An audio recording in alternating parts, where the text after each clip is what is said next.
Olá, boa tarde. A certidão de nascimento é o primeiro e o mais importante documento do cidadão. Com ele, a pessoa existe oficialmente para o Estado e a sociedade. O Maranhão ocupa a 6ª posição entre os estados com maior subregistro. Mas uma iniciativa do Poder Judiciário deve mudar essa realidade. Eu sou Rafaela Vivas e esse é um dos destaques de hoje. Vamos aos demais. Atos antidemocráticos. Polícia Federal cumpre mandados de busca e apreensão em mais uma fase da Operação Lesa Pátria. Boate Kiss. Superior Tribunal de Justiça retoma hoje o julgamento sobre anulação do júri. E ainda, Conselho Nacional de Justiça aprova a política de proteção aos idosos.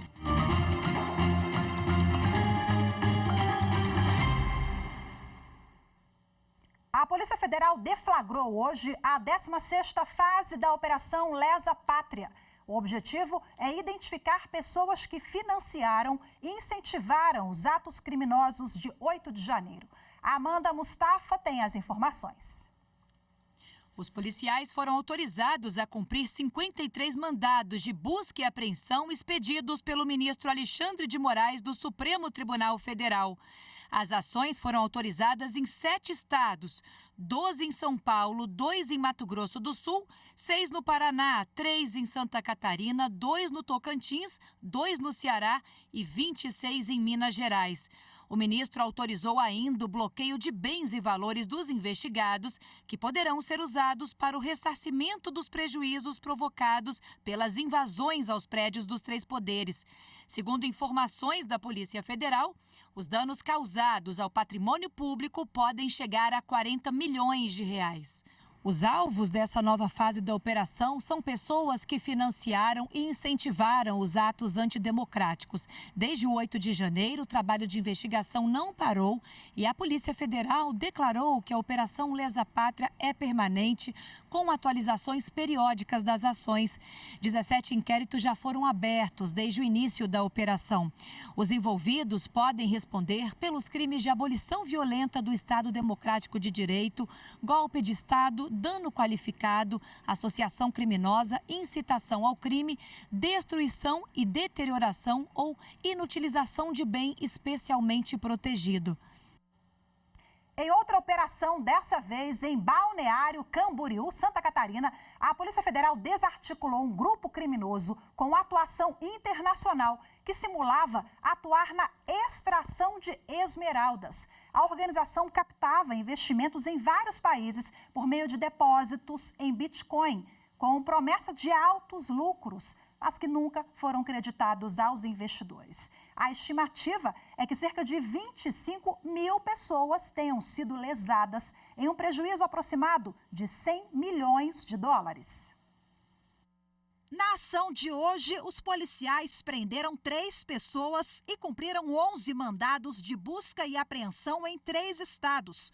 As medidas judiciais foram expedidas pela primeira Vara Federal de Itajaí, que também determinou o bloqueio e o sequestro de bens dos investigados. O Superior Tribunal de Justiça retoma daqui a pouco o julgamento sobre anulação do júri a respeito do caso da Boate Kiss. Vamos agora ao vivo, direto ao STJ, falar com a repórter Jéssica Castro, que tem as informações. Olá, Jéssica, muito boa tarde para você. Olá, Rafaela, boa tarde a todos. A 6ª turma aqui do STJ vai retomar hoje, logo mais às 13 horas, o julgamento do recurso especial contra a anulação do Tribunal do Júri, que condenou os 4 acusados pela tragédia ocorrida na Boate Kiss, em Santa Maria, no Rio Grande do Sul, em 2013. O júri foi anulado no ano passado pelo Tribunal de Justiça do Estado, decisão que foi contestada pelo Ministério Público. O STJ iniciou o julgamento em junho deste ano e hoje retoma a análise do caso com a apresentação de voto vista pelos ministros Sebastião Reis Júnior e Antônio Saldanha Palheiros. A sessão de julgamento, Rafaela, pode ser acompanhada ao vivo pelo canal do STJ no YouTube. Eu volto com você. Muito obrigada, Jéssica, pelas suas informações. Boa tarde mais uma vez. E a terceira turma do STJ decidiu que é possível propor na Justiça Comum a mesma ação que foi extinta no Juizado Especial sem resolução de mérito devido à desistência do autor. Mais informações na reportagem de Liamara Mendes. O caso envolve um consumidor que entrou no juizado com um pedido de indenização contra o fornecedor, alegando prejuízos decorrentes da prestação inadequada de serviços de funilaria. Na audiência de conciliação, o homem foi orientado a desistir do juizado especial para iniciar o processo na vara civil, apresentando orçamentos que demonstrassem a necessidade de reparos no veículo e outras provas. O prestador de serviços usou o argumento da prevenção do juizado especial, mas a tese foi rejeitada em primeira e segunda instâncias. Em recurso especial no Superior Tribunal de Justiça, o prestador de serviços alegou violação ao Código de Processo Civil. O artigo 286 do dispositivo prevê que serão distribuídas por dependência as causas de qualquer natureza quando, tendo sido extinto o processo sem resolução de mérito, for reiterado o pedido, ainda que em litisconsórcio com outros autores ou que sejam parcialmente alterados os réus da demanda.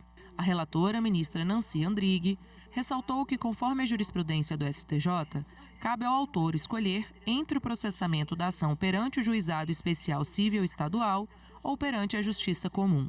Por unanimidade, a turma negou o provimento ao recurso especial. A conclusão foi de que a escolha do rito processual mais completo é legítima, pois o cidadão pode considerar, por exemplo, a necessidade de uma instrução mais extensa, sendo um risco assumido pelo próprio autor, diante dos ônus de sucumbência e da maior gama de recursos que também ficará à disposição da outra parte.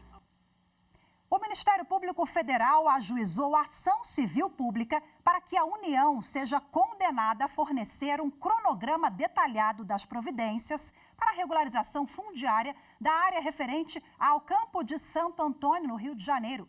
A repórter Madeleine Machado tem os detalhes.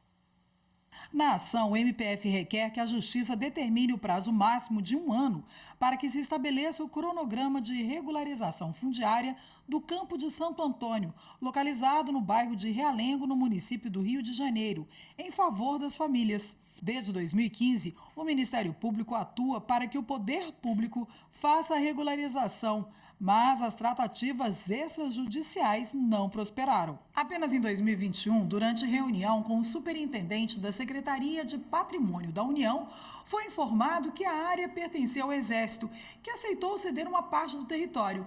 Mesmo assim, a Secretaria diz que ainda há entraves burocráticos de natureza cartorial. O MPF deixa claro que a Secretaria tem a obrigação legal de implementar a regularização dos bens da União ocupados irregularmente por assentados informais e deve garantir o direito à moradia e a função socioambiental dos bens públicos. E argumenta que a União vem violando o direito das famílias que residem irregularmente na área do Campo de Santo Antônio. Em Mato Grosso, o projeto Nosso Judiciário levou informações sobre o funcionamento da Justiça aos alunos da Escola Estadual Manuel Gomes, em Várzea Grande. Veja como foi a visita na reportagem de Eli Cristina Azevedo.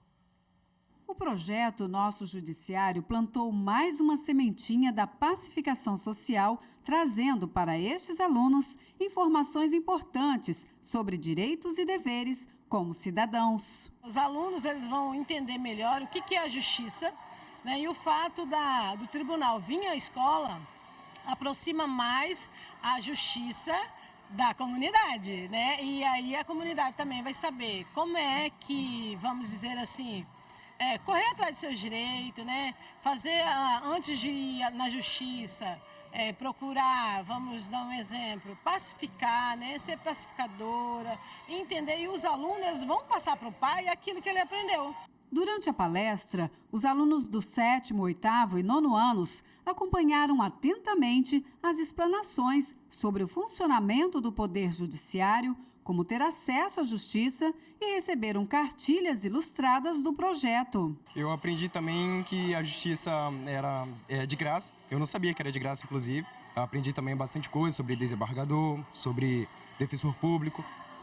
e foi muito bom. Eu achei super boa, porque eles ensinaram os alunos a não usar a justiça um contra os outros.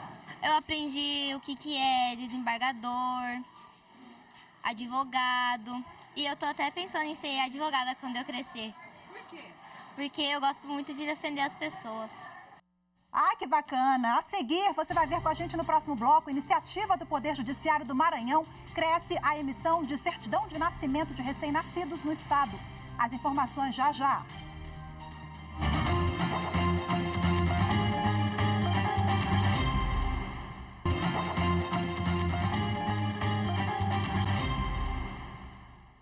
No Maranhão, cresce a emissão de certidão de nascimento de recém-nascidos. A iniciativa do Poder Judiciário garante acesso ao documento nas unidades de registro civil instaladas em hospitais e maternidades públicas. A repórter Amanda Mustafa tem as informações. A ideia é garantir aos bebês o primeiro documento que comprova a cidadania dos brasileiros e informa data, hora e local de nascimento, como também os nomes dos pais e avós. As unidades interligadas que funcionam em hospitais e maternidades foram instaladas pela Corregedoria Geral da Justiça Maranhense, em convênio com prefeituras municipais e cartórios de registro civil. Nessas unidades, as crianças já saem com a certidão de nascimento, que é entregue aos pais no momento da alta hospitalar e de graça. Os cartórios são reembolsados das despesas pelo Poder Judiciário. Ao todo, são 115 unidades interligadas instaladas no estado pela Justiça. E agora, para repercutir o assunto, eu converso ao vivo, de forma remota, com a juíza Jaqueline Caracas, que é coordenadora do Núcleo de Registro Civil da Corregedoria Geral da Justiça do Tribunal de Justiça do Maranhão. Seja muito bem-vinda. Boa tarde para a senhora.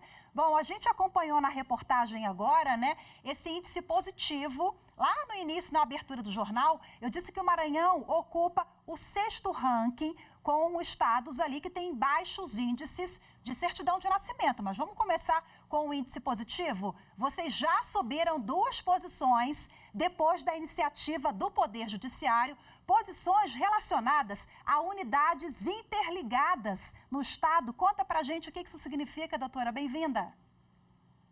Olá, Rafaela, boa tarde. É um prazer estar aqui para falar de um assunto que é tão importante, registro civil, de nascimento especificamente aqui no caso. E o registro de nascimento civil é vida, representa tudo para as pessoas, né? O registro civil é a porta de entrada da cidadania e do acesso a direitos. Então, assim, o Maranhão vem fazendo um trabalho desde 2020, na verdade é um trabalho que vem de antes, mas de 2020 para cá a gente tem intensificado dentro do Núcleo de Registro Civil, que está vinculado à nossa corregedoria, né, de instalar, ampliar a rede de unidades interligadas no nosso estado. Na verdade, antes de 2020, a gente tinha mais ou menos ali 30 a 36 postos de registro civil funcionando nas maternidades, e eles nem sequer funcionavam de forma interligada como estão hoje. E hoje eu posso até atualizar os números. Hoje de manhã nós instalamos mais 2 unidades interligadas de forma virtual e a gente atualmente está com 118 unidades interligadas em funcionamento aqui no Maranhão. De 2020 para cá, a gente vem crescendo. A princípio, no Justiça Aberta, quando a gente começou esse trabalho, a gente tinha 6 unidades registradas lá no Justiça Aberta e hoje nós estamos em 118, segundo lugar no Brasil em maior quantidade de unidades interligadas. Mas a gente também tem uma missão desafiadora, porque o Maranhão, como você falou, está em 6º lugar entre os piores estados do Brasil em relação aos índices de subregistro que são divulgados todo ano pelo IBGE. Agora, é importante a gente falar que esses dados são de 2020. O IBGE sempre divulga esses dados com 2 anos de defasagem. Então, assim, a gente acredita que para os próximos anos desses resultados, a gente vai ver mudanças significativas a partir dessa ampliação de atendimento das redes das unidades interligadas. Certamente, doutora Jaqueline. Agora eu queria que a senhora falasse um pouquinho sobre a importância das parcerias, né? Porque isso é possível com o apoio de hospitais, instituições das mais variadas. Qual é a importância da participação de todos os atores envolvidos para a gente alavancar esses dados e dar mais cidadania, autoestima para esses brasileiros que até então eram invisíveis, né, doutora? Exatamente. Rafaela, essa parceria ela foi fundamental para a gente alavancar esse processo de expansão, né? Então, esse trabalho já vinha sendo feito de uma forma mais significativa pelo governo do Estado do Maranhão, através da Secretaria de Direitos Humanos e Participação Popular e a Secretaria de Saúde. E aí, então, o Judiciário, a partir de 2020, cria um núcleo de registro civil vinculado à Corregedoria, e então esse núcleo, que atualmente eu coordeno, na verdade eu coordeno esse núcleo desde 2020, ele faz essa tomada de responsabilidade do Poder Judiciário como o protagonista, como para incentivar exatamente esse trabalho de rede, esse trabalho de grupo e firmar parcerias. Então, a gente tem uma parceria muito forte com o governo do Estado, a gente tem uma parceria muito forte também com a ARPEM, que é a Associação dos Registradores de Pessoas Naturais. Então, eles nos apoiam muito, eles nos ajudam nessa interlocução com os registradores civis, com os delegatários, né, que estão nos cartórios. E também a gente tem o apoio do Ministério Público, a Defensoria Pública também, nos últimos anos, vem abraçando essa causa com muito amor, com muita dedicação. E também a gente não pode esquecer das prefeituras municipais aí em todo o Maranhão. Então, a gente começou esse trabalho de articulação. Então, a gente conversa com os municípios, mostra a importância e o impacto da instalação dessas unidades interligadas nos municípios. Isso acabou contagiando diversos municípios aí. Tanto é que, hoje em dia, muitos deles nos procuram para saber como fazem para instalar uma unidade interligada em seus municípios. Que bacana, doutora Jaqueline. Nós estamos falando de uma realidade que já chegou também no interior, né? Não é só São Luís, não. Vários municípios já contam com unidades interligadas. Eu queria que a senhora contasse para a gente, para finalizar, qual o relato dessas pessoas? Já tem feedback do jurisdicionado, dessas famílias, que agora é muito mais prático, gente. Lá na maternidade, né, tendo o sistema interligado, a gente está falando que a criança, o recém-nascido, já sai com o registro civil. Isso impacta, né, na vida, no dia a dia das pessoas. E como eu citei agora há pouco, a gente está falando de dignidade da pessoa humana, de autoestima também desse brasileiro, né? Se sentir, olha, eu sou um cidadão de fato. Exatamente. Assim, o impacto é muito grande na vida das pessoas e às vezes falta realmente alguém para conscientizar essa mãe, esse pai, de que esse bebê, se ele já sair da maternidade com a sua certidão de nascimento e na maioria das vezes já sai até com o número do CPF, ele vai poder já se tornar não só um cidadão com um sentimento de dignidade, de pertencimento, mas também de acessar direitos, acessar políticas públicas. Então, esse é o principal instrumento que a certidão de nascimento leva. Dignidade, cidadania, possibilidade de ter direitos, de exercer esses direitos de uma forma ampla, né? Então, assim, esse trabalho tem realmente se expandido e, assim, o feedback que a gente tem é o melhor possível, né? A gente tem inúmeras histórias de bebês e até de pessoas já em idades mais avançadas que conseguem alcançar o seu registro de nascimento, não obviamente através das unidades interligadas, porque o público-alvo das unidades interligadas são os bebês que nascem nas maternidades. Mas a gente também tem um trabalho paralelo de atendimento dessas pessoas que já estão em situação de subregistro, já estão às vezes em idade avançada, né? Já precisam se aposentar, muitas delas já precisam desse registro, dessa certidão de nascimento para, por exemplo, acessar o sistema público de saúde para fazer uma cirurgia, eles só conseguem um atendimento de emergência. Então, assim, o relato que a gente vê dessas pessoas que já estão em situação de subregistro é que é uma vida muito sofrida, é uma vida de muitas exclusões, de muitas negações. Muitas vezes aquela pessoa já foi em vários balcões e teve uma coisa tão básica como ter o direito de ser reconhecido como um cidadão brasileiro negado. Então, a importância desse trabalho, da gente se antecipar e garantir que o bebê já saia desde a maternidade registrada é muito importante, porque é um trabalho de prevenção do subregistro, é um trabalho de contenção. A gente trabalha na outra ponta para resolver esse problema, o problema das pessoas que já estão no subregistro, mas a gente também faz um trabalho de prevenção, evitar que aquele bebê saia em situação de subregistro. Perfeito, parabéns pelo trabalho de vocês, viu? Muito obrigada pela entrevista. Conversei aqui com a juíza Jaqueline Caracas, que é do Núcleo de Registro Civil da Corregedoria do TJ do Maranhão. Muito obrigada, viu?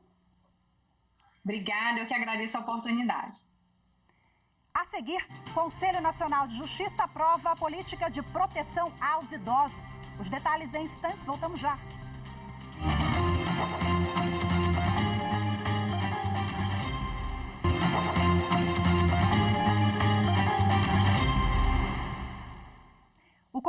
Nacional de Justiça aprovou a criação da política judiciária sobre pessoas idosas e suas relações sociais. Essa foi uma das propostas analisadas na sessão do CNJ de hoje. Carolina Chaves tem os detalhes. A política aprovada por unanimidade prevê ações de enfrentamento à violência contra pessoas idosas. O objetivo é garantir a dignidade da pessoa humana, respeito à autonomia e acesso à justiça pela população idosa. O relator da proposta foi o conselheiro Mauro Goulart Maia. A proposta consiste, presidente, em conferir tratamento adequado às pessoas idosas no âmbito do poder judiciário. Temos, primeiramente, que ter empatia, paciência, dedicação, porque um dia precisaremos também da mesma paciência, da mesma dedicação. A proposta também cria o selo Tribunal Amigo da Pessoa Idosa para o tribunal que implementar da melhor forma as regras da política. A presidente do STF e do CNJ, a ministra Rosa Weber, comemorou a ação do Conselho para proteger mais um grupo vulnerável.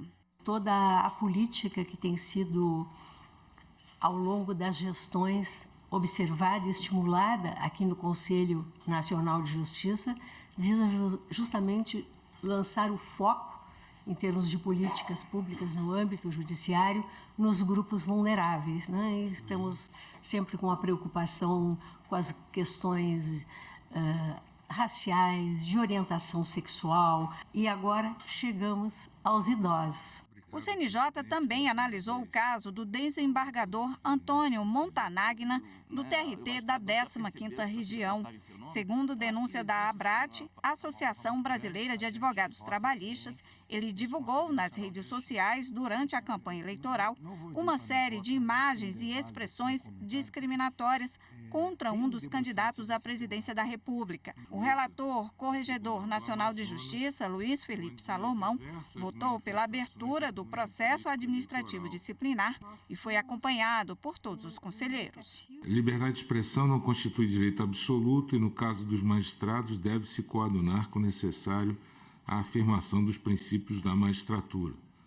Publicações feitas por magistrados em redes sociais, mesmo que privadas, devem observar o provimento 135 de 2022 e a resolução 305 de 2019, na medida em que seus deveres éticos não se esvaem com o fim do expediente forense. O Conselho também aprovou a abertura de processo contra a juíza do Amazonas, Rosália Guimarães Sarmento, que fez várias manifestações políticas nas redes sociais com pedido de votos a um candidato presidencial. A atividade de carteiro que utiliza motocicleta foi considerada de risco pelo Tribunal Superior do Trabalho. A Corte Trabalhista decidiu que um carteiro deve ser indenizado por ter sofrido acidente de moto durante a jornada de trabalho. A reportagem é de Evne Araújo. O caso envolveu a empresa brasileira de Correios e Telégrafos e um carteiro motociclista de Magé, no Rio de Janeiro.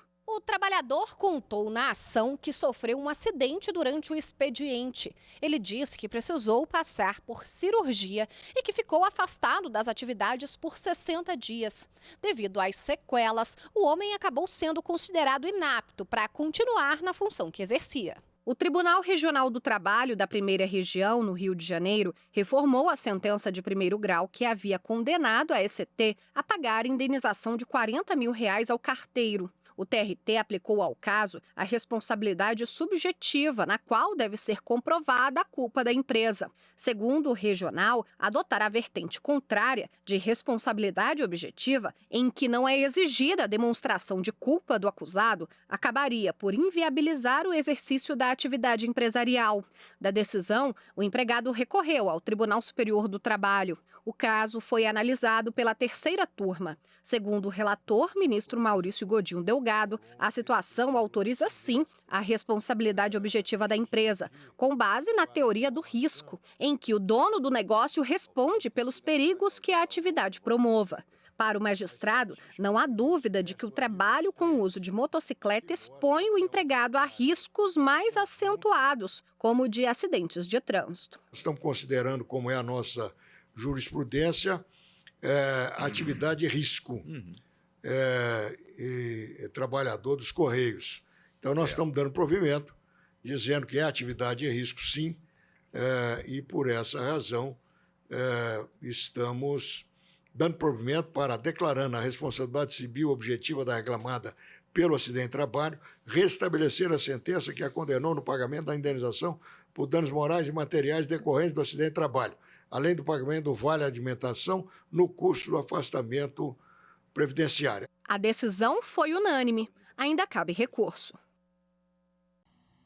O caso envolveu a empresa brasileira de Correios e Telégrafos e um carteiro motociclista de Magé, no Rio de Janeiro. O trabalhador contou na ação que sofreu um acidente durante o expediente. Ele disse que precisou passar por cirurgia e que ficou afastado das atividades por 60 dias. Devido às sequelas, o homem acabou sendo considerado inapto para continuar na função que exercia. O Tribunal Regional do Trabalho da Primeira Região, no Rio de Janeiro, reformou a sentença de primeiro grau que havia condenado a ECT a pagar indenização de R$40 mil ao carteiro. O TRT aplicou ao caso a responsabilidade subjetiva, na qual deve ser comprovada a culpa da empresa. Segundo o regional, adotar a vertente contrária de responsabilidade objetiva, em que não é exigida a demonstração de culpa do acusado, acabaria por inviabilizar o exercício da atividade empresarial. Da decisão, o empregado recorreu ao Tribunal Superior do Trabalho. O caso foi analisado pela terceira turma. Segundo o relator, ministro Maurício Godinho Delgado, a situação autoriza sim a responsabilidade objetiva da empresa, com base na teoria do risco, em que o dono do negócio responde pelos perigos que a atividade promova. Para o magistrado, não há dúvida de que o trabalho com o uso de motocicleta expõe o empregado a riscos mais acentuados, como o de acidentes de trânsito. Estamos considerando, como é a nossa jurisprudência, atividade de risco, trabalhador dos Correios. Então, nós estamos dando provimento, dizendo que é atividade de risco, sim, e por essa razão estamos dando provimento para, declarando a responsabilidade civil objetiva da reclamada pelo acidente de trabalho, restabelecer a sentença que a condenou no pagamento da indenização por danos morais e materiais decorrentes do acidente de trabalho, além do pagamento do vale alimentação no custo do afastamento previdenciário. A decisão foi unânime. Ainda cabe recurso. O Jornal da Justiça de hoje fica por aqui. Muito obrigada pela sua companhia. Ótima tarde. Até amanhã. Tchau, tchau.